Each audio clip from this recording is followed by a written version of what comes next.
너희는 믿지 않는 자와 멍에를 함께 매지 말라.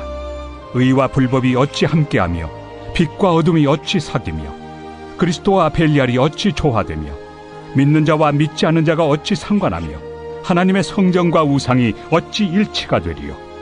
우리는 살아계신 하나님의 성전이라.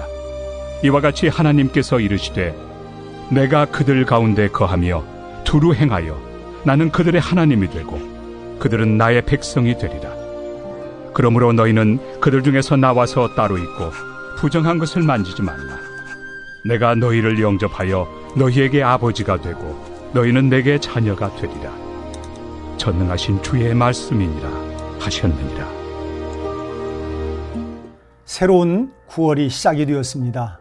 이번 한 달 동안도 주님의 은혜와 평강이 여러분의 가정과 직장과 모든 사업에 함께 하시기를 진심으로 축복합니다.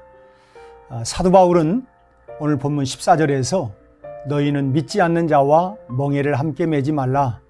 의와 불법이 어찌 함께하며 라고 말씀하고 있습니다. 믿지 않는 자와 멍에를 같이 하지 말라는 말씀의 의미는 믿지 않는 자들과 같은 불법 행위에 동참해서는 안 된다는 뜻입니다. 의와 불법은 분명히 다른 것이죠. 하나님의 백성인 성도들의 몸은 살아계신 하나님의 성전입니다. 그러기에 어떻게 하나님의 성전인 몸으로 믿지 않는 사람들이 하는 것과 같은 불법을 행할 수 있겠습니까? 우리가 신앙인이라고 하면서도 사회에 나가서는 믿지 않는 사람들과 똑같이 불법을 행하면서 살아간다면 그것이 바로 하나님께서 금하신 멍에를 같이 매는 일이 되는 것입니다. 하나님은 그러한 이중적인 삶을 결코 용납하지 않으신다는 것이죠. 그럼 왜 하나님께서 믿지 않는 자와 멍에를 같이 하지 말라고 말씀하셨을까요? 첫째로 믿지 않는 자와 멍에를 같이 하게 되면 물들기 때문입니다. 이스라엘은 현재까지도 이방 문화에 대해서 아주 배타적입니다. 이스라엘이 역사적으로 가장 힘들었을 때가 바로 이방인들과 통혼을 하고 또 그들의 신들을 받아들임으로 여호와 신앙이 약화되었기 때문입니다. 이스라엘은 오직 한 분이신 하나님만을 믿습니다. 그러나 가나안의 신앙은 세상의 온갖 잡신들을 다 섬겼고 또한 아주 음란한 문화를 가지고 있었습니다.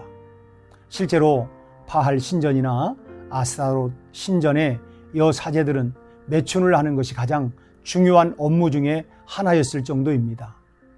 그런데 출애굽한 이스라엘은 가나안 땅에 들어가면서 이런 이방 문화에 빠져버리고 만 것입니다. 이것 때문에 이스라엘이 많은 어려움을 당했죠. 하나님의 진노로 심판을 받고 죽도록 고생하다가 회개하여 겨우 노임을 받고 그러다가는 또 정신 못 차리고 다시 빠지는 악순환이 반복이 되었던 것입니다. 마치 시골의 순진한 청년들이 도시의 퇴폐적이고 향락적인 문화에 접하면 급격히 물들어 버리는 것처럼 이스라엘의 유일신 신앙이 가나안의 퇴폐적인 음란한 문화를 접하면서 급속히 오염되었던 것입니다. 바울은 죄악이 가지는 무서운 전염성을 잘 알고 있었기 때문에 바로 이런 점을 염려했던 것입니다. 오죽하면 하나님은 가나안으로 들어가는 이스라엘에게 그들을 진멸하며 불쌍히 여기지도 말라고 말씀하셨겠습니까? 하나님이 사랑이 없으셔서 그렇게 철저히 진멸하라고 하신 것이 아니고 이스라엘이 가나안의 우상에 오염될까 봐 이렇게 명령하신 것입니다. 여러분, 현대 기독교인들 중에는 하나님을 믿는다고 말은 그렇게 하면서도 사회에서 그릇된 행동들을 하는 사람들이 얼마나 많습니까? 우리들은 어떻습니까? 세상 문화나 세상 사람들이 살아가는 방법에 물들어 있지 않다고 자신할 수 있나요? 옛말에 나쁜 이야기를 들으면 귀를 씻는다고 했습니다. 듣다 보면 물들기 때문에 귀를 씻음으로 자신을 각성시키고 정화시킨다고 하는 의미였습니다. 믿지 않는 이들과 함께 하다 보면 우리도 물들 수밖에 없습니다. 그래서 성도는 가능하면 세상 사람들보다는 성도들끼리 어울리기를 즐겨야 하고 부득이 세상 사람들과 같이 하더라도 그릇된 행위에 대해서는 일절 참여하지 않아야 하는 것입니다. 둘째로 세상 사람들을 하나님의 사람으로 변화시키기 위함입니다. 어리석은 부모는 자신은 잘못 살아가면서도 자식 보고는 제대로 살아야 된다 충고하는 부모입니다. 물론 당연히 자신은 잘못 산다 할지라도 자식에게는 올바르게 살라고 충고해야 합니다. 하지만 그 충고가 얼마나 교육적인 효과를 내겠습니까? 자식이 부모의 행동을 보고 배울 수 있겠습니까? 자신은 잘못 살면서 자식 보고 제대로 살라고 하는 것은 어리석은 부모의 욕심일 뿐이죠.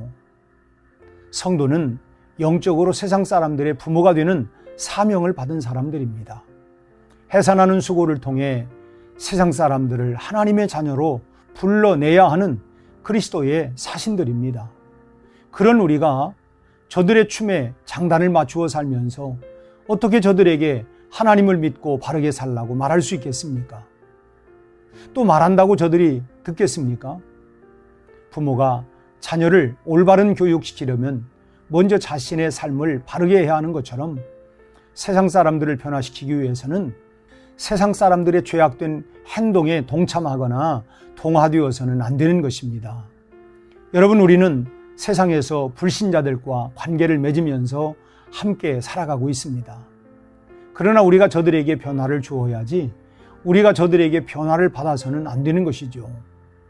우리 자신을 위해서도 그렇고 또 저들을 위해서도 역시 마찬가지입니다. 그러기에 여러분, 오늘 또 믿음을 굳게 지키며 성도답게 살아가는, 특별히 9월을 시작하는 첫날부터 마지막 날까지 여러분 그리스도인답게, 하나님의 백성답게 거룩한 삶으로 구별되어 살아가는 복된 한 달 시작되기를 주의 이름으로 축원합니다. 우리 함께 기도하겠습니다. 복의 근원 되신 하나님 아버지, 우리에게 지난 8월을 마치고 9월을 시작하는 첫날 우리 주님과 함께 말씀과 기도로 시작할 수 있게 하시니 감사합니다. 세상 유혹에 빠져들지 않게 하시고 우리가 분명히 내가 거룩하니 너희도 거룩하라고 말씀하신 주님의 말씀을 따라 구별되어 분별된 삶을 살아가게 하시고 또 우리가 믿지 않는 사람들을 그리스도 앞으로 인도할 수 있는 거룩한 삶으로, 구별된 삶으로 우리가 살아갈 수 있도록 도와주시옵소서. 그러기 위하여 우리 한 사람 한 사람 성령 충만하게 하여 주옵소서. 특별히 우리 가정들, 직장들, 일터들 한 달 동안도 복 주시옵시고 하나님이 주시는 힘으로, 능력으로 우리가 소망을 가지고 우리가 승리하는 한 달 되도록 축복하여 주옵소서. 예수님 이름으로 기도하옵나이다. 아멘.